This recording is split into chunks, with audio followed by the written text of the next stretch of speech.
Ayan guys, so gaya ng lahat ng preparation. Dito na ulit ako sa site, sa toolbox meeting namin.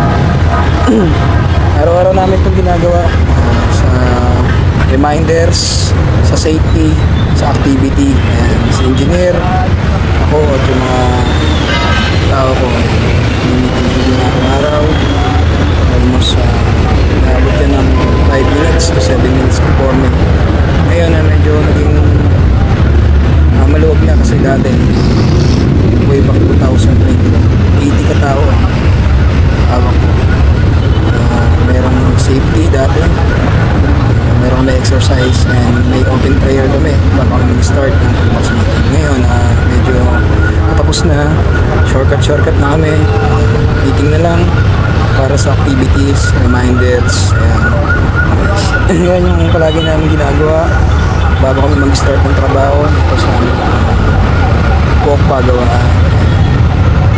Pinig sila, tapos kaya rin engineer masabi ng activity o yung magdi-deploy sa kanila by group.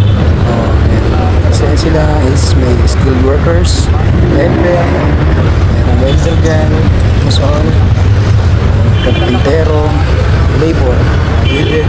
Ako yung nagde-designate sa kanila sa scope of work.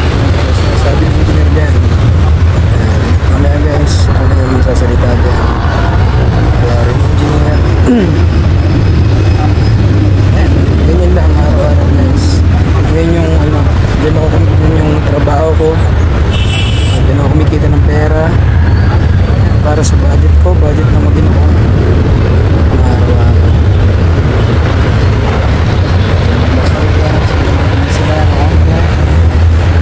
Pero minsan nagkaroon ng lagyan sermonan kasi minsan siyempre tao namin tayo nagkakamali.